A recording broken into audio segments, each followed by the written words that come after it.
Class 1 থেকে শুরু করে 12 পর্যন্ত অর্থাৎ প্রথম শ্রেণী থেকে শুরু করে দ্বাদশ শ্রেণী পর্যন্ত যদি কোনো বইয়ের কোনো পিডিএফ কপি লাগে তার জন্য আজকের ভিডিওটি ভালো করে মনোযোগ সহকারে দেখুন। আপনি যদি ক্লাস 1 থেকে শুরু করে 12 পর্যন্ত কোনো বইয়ের পিডিএফ কপি আপনার প্রয়োজন হয় আমি আজকে সেই ওয়েবসাইটে দেখাবো যে ওয়েবসাইটের মাধ্যমে আপনি যে কোনো বই কিন্তু আপনি ডাউনলোড করে নিতে পারবেন, বিশেষ করে ক্লাস 1 থেকে 12 পর্যন্ত।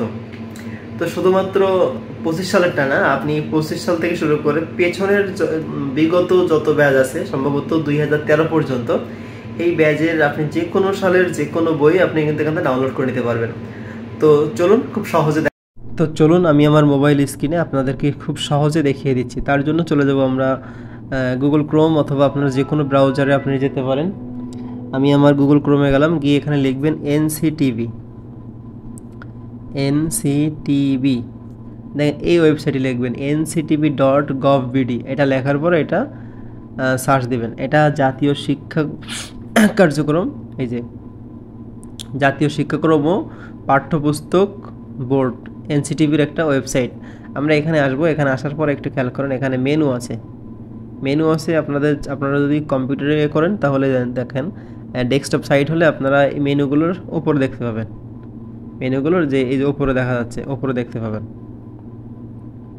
মেনুগুলো, আপনারা উপরে দেখতে পাবেন। এই দেখেন এই যে মেনুগুলো উপরে দেওয়া আছে। তো যাই হোক, আমরা এখান থেকে যেটা লাগবে সেটা হলো আমাদের এখান থেকে আমরা এই যে পাঠ্যপুস্তকটা খুঁজে বের করব। যদি আমরা মোবাইল থেকে করি সেই ক্ষেত্রে আমাদের এই যে 3 ডট আছে বা 3 লাইন, এই 3 লাইনে ক্লিক করব। এই 3 লাইনে ক্লিক করব। এই 3 লাইনে ক্লিক করার পরে এখান থেকে আমরা পেয়ে যাব পাঠ্যপুস্তক। এখান থেকে আমরা পাঠ্যপুস্তকে ক্লিক করব।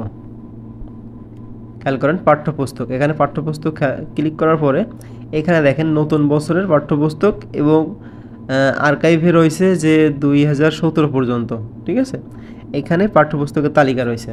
তো আপনাদের যদি নতুন কালেকশন প্রয়োজন হয় বা নতুন বইগুলো যদি আপনারা ডাউনলোড করতে চান তাহলে অবশ্যই 25-এ আপনারা ক্লিক করবেন। আর যদি মনে করেন যে না আমি পুরাতন কোনো বইয়ের ডাউনলোড করব, সেক্ষেত্রে আপনারা এখান থেকে নিতে পারেন। তো আমি চাচ্ছি যে 2025-এর সর্বশেষ আপডেটের পিডিএফ নিতে। তো এখানে ক্লিক করলাম। তো দেখেন এখানে দুইটা অপশন আসছে। এই দুইটা অপশন আপনাদেরকে একটু দেখাই। একটা হলো আপনার প্রাথমিক, একটা হলো মাধ্যমিক স্তর ও উচ্চ মাধ্যমিক স্তর। প্রাথমিক ও প্রাথমিক স্তর, একটা হচ্ছে মাধ্যমিক স্তর ও উচ্চ মাধ্যমিক স্তর। আর আপনারা যদি প্রাইমারি লেভেলের কোনো বই দরকার হয় তাহলে এখান থেকে নেবেন। আর আপনার যদি মাধ্যমিক অর্থাৎ হাই স্কুল যেটাকে বলা হয় এসএসসি অথবা ইন্টারমিডিয়েট পর্যন্ত যদি নিতে চান তাহলে এখানে ক্লিক করবেন। আচ্ছা, আমি মনে করেন আমি মাধ্যমিকের মনে করেন আমি 7ম শ্রেণীর একটা বাংলা বই ডাউনলোড করব। তাহলে আমি মাধ্যমিকে ক্লিক করলাম, করার পরে আমি চাইছি যে আমি 7ম শ্রেণীরটা। দেখেন এখানে কিন্তু আপনার শ্রেণী দেওয়া আছে। এখানে আপনার শ্রেণী দেওয়া আছে 6ষ্ঠ শ্রেণী, 7ম শ্রেণী, 8ম শ্রেণী। তো আরও একটা জিনিস দেওয়া আছে, সেটা হলো আপনাকে অবশ্যই আপনি মাধ্যমিক স্তর নাকি দাখিল স্তর নাকি কারিগরি স্তর, কোন স্তরের থেকে আপনি ডাউনলোড করতে যাচ্ছেন। তো আমি চাইছি আমি মাধ্যমিক স্তর, ঠিক আছে, অর্থাৎ জেনারেল লাইন। মাধ্যমিকের ক্ষেত্রে আমি 7ম শ্রেণীর বাংলা বই ডাউনলোড করতে যাচ্ছি। তাহলে 7ম শ্রেণী ক্লিক করব। করার পরে দেখেন এখানে এই যে 2025 শিক্ষাবর্ষের মাধ্যমিক স্তরের 7ম শ্রেণীর পাঠ্যপুস্তকগুলো কিন্তু এখানে চলে আসছে। তো দেখেন এখানে আপনার ডাউনলোড লিঙ্ক দেওয়া আছে, অবশ্যই আপনারা এখানে খেয়াল করবেন। এখানে আপনার বইয়ের নাম দেওয়া আছে সপ্তবর্ণনা, আনন্দপাঠ, বাংলা ব্যাকরণ, ইংলিশ গ্রামার, গণিত, ঠিক আছে, তথ্য প্রযুক্তি, বাংলাদেশ বিশ্ব পরিচয়, বিজ্ঞান, এভাবে প্রত্যেকটা সাবজেক্ট দেওয়া আছে। এবং সাথে যেটা দেওয়া আছে সেটা হলো